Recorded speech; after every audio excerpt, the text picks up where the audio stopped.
Querido amigo, amiga, vamos caminhando na nossa jornada, estudando Jesus Cristo revelado nas Sagradas Escrituras e, nesta ocasião, estudando o tabernáculo.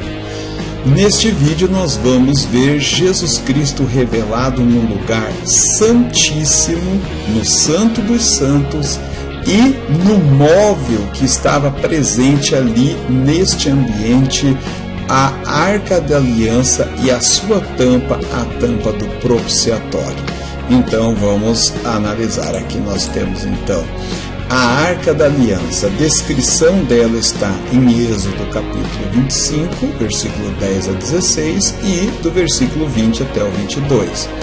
Ela era feita de acácia, como nós já comentamos, e coberta de ouro. Dentro desta arca continha os 10 mandamentos escritos em 2 tábuas. Está aí o registro bíblico no slide, Êxodo e 1 Reis. A vara de Arão, registro bíblico, Números capítulo 17, e um vaso contendo o maná, Êxodo capítulo 16. Representava, evidentemente, a presença e a proteção de Deus. A Arca da Aliança representava a presença e a proteção de Deus. Aí está uma referência bíblica para justificar isso, Josué capítulo 3 e capítulo 4. Ela foi muito usada como instrumento de guerra, levado pelos filhos de Israel às guerras, como que simbolizando que o Senhor estava ali guerreando juntamente com eles e, evidentemente, trazendo-lhes a vitória. É claro que tem outros aspectos que a gente vamos analisar em outros vídeos, em outras séries, que Israel acabou usando como se fosse uma espécie de idolatria isso aí, e não era esse o propósito de Deus. Sabemos que mesmo com a Arca da Aliança, Israel perdeu algumas guerras, porque não era bem esse o propósito do Senhor, mas a gente analisaremos isso em outros vídeos. Ela foi capturada pelos filisteus em 1 Samuel capítulo 4 e 8, depois foi recuperada, né? E entre vários idas e vindas, vários acontecimentos com a Arca da Aliança, acredita-se que em 587, quando os babilônicos derrotaram Israel e os levaram cativo, levou também os tesouros do templo, e certamente a Arca da Aliança também fora levado, e por lá se perdeu. O que nós acreditamos é que ela fora desmanchada para obter o ouro que ela continha e, evidentemente, os babilônicos ou qualquer outro povo usou o ouro para confeccionar, fazer outros tipos de utensílios. A Arca da Aliança, ela representava a presença de Deus. É interessante que ela trazia tanto bênçãos como juízo. Tem um episódio bastante interessante registrado no livro de Samuel, que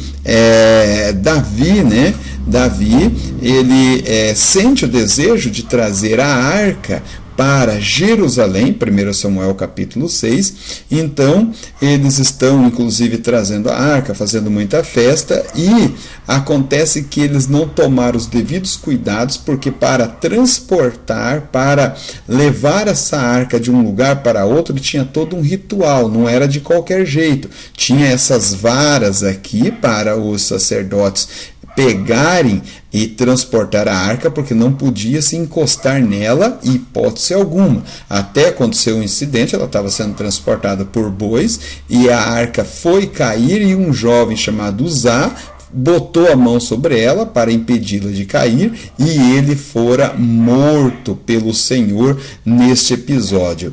E esta arca na casa de Obed-Edom estava trazendo prosperidade. Então veja, era a presença do Senhor que representava bênção, prosperidade, alegria, mas também representava juízo. E nós vamos trabalhar isso aí posteriormente.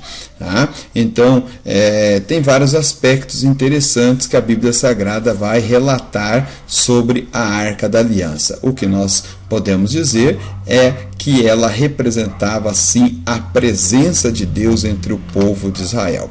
E sobre a arca tinha a tampa dela, que nós denominamos, que a Bíblia denomina de propiciatório, registrado em Êxodo, a descrição dela, capítulo 25, era a tampa ou a cobertura de ouro sólido, puro, batido, com o mesmo tamanho da arca. Acima do propiciatório havia 2 querubins de ouro batido, um em frente ao outro.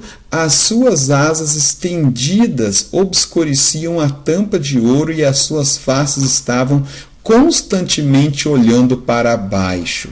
Eles representam a presença e a santidade do Senhor. Aqui era aspergido sangue uma vez ao ano, dia da expiação. Acreditava-se que Deus estava assentado ali entre os querubins, como mostra Isaías, capítulo 37, versículo 16, e 2 Reis, capítulo 19, versículo 15, para perdoar os pecados do povo. A misericórdia de Deus estava acima de sua lei, mas o perdão só viria mediante o derramamento de sangue. Então, sobre a arca tinha a tampa da arca, o propiciatório. E sobre esse propiciatório havia esses 2 querubins com as asas abertas e estendidas e olhando para baixo. A ideia é que acima dos querubins o Senhor assentava ali. O Senhor pairava acima dos querubins, e os querubins estão olhando para baixo exatamente por isso, porque eles não podiam fitar os seus olhos diretamente ao Senhor. E sobre os querubins estava o Senhor, e entre os querubins, o sacerdote, uma vez ao ano, no dia da expiação, como nós vamos estudar um vídeo específico sobre o sacrifício do dia da expiação, ele aspergia o sangue e começava a orar, interceder a Deus em prol do povo. E Deus, assentado sobre esses querubins, era propício, era misericordioso, favorável ao povo e perdoava-lhes então os vossos pecados.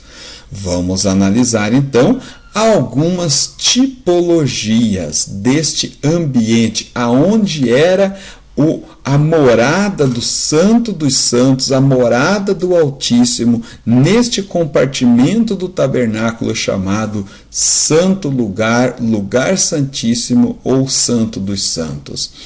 A Arca da Aliança, toda ela simboliza Cristo, a presença de Deus. Cristo é o Emanuel, o Deus conosco. A Arca da Aliança representava a presença de Deus entre o povo, e Jesus Cristo é exatamente isso, o Emanuel, o Deus conosco, aquele que tem a plenitude da divindade nele, entre nós. Aqui estão as referências bíblicas: Mateus capítulo 1, versículo 23, Hebreus capítulo 1, versículo 3, Colossenses 2 e 9.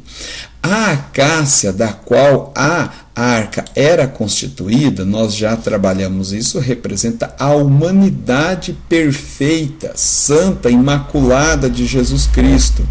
E o ouro do qual ela era recoberta simboliza, como nós já dissemos, a divindade do Senhor Jesus Cristo, a realeza, a majestade do Senhor.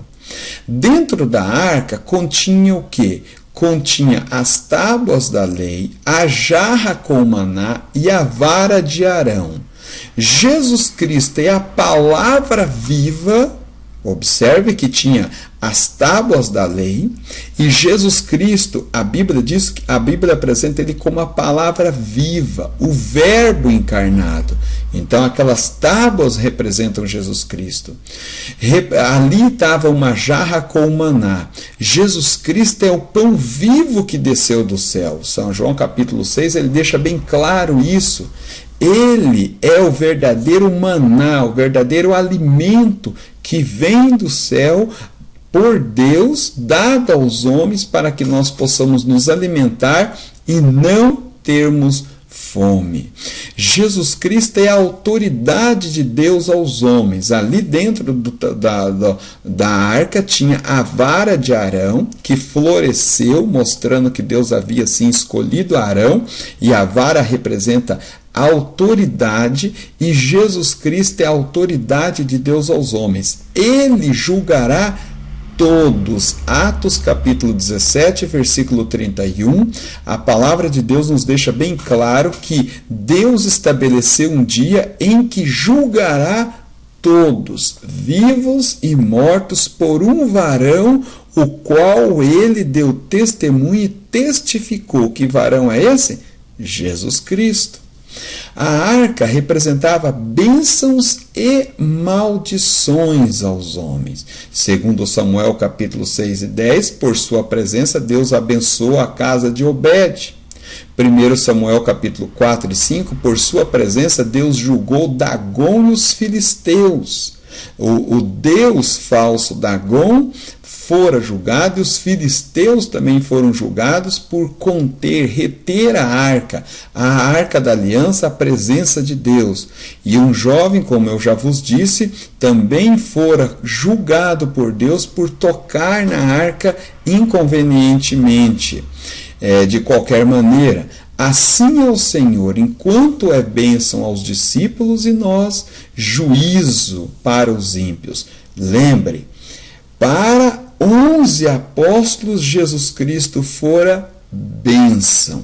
Para um deles, maldição. Porque juízo para Judas, porque Judas o rejeitou. Ao mesmo tempo que a arca da aliança era bênção, ela também era juízo de Deus.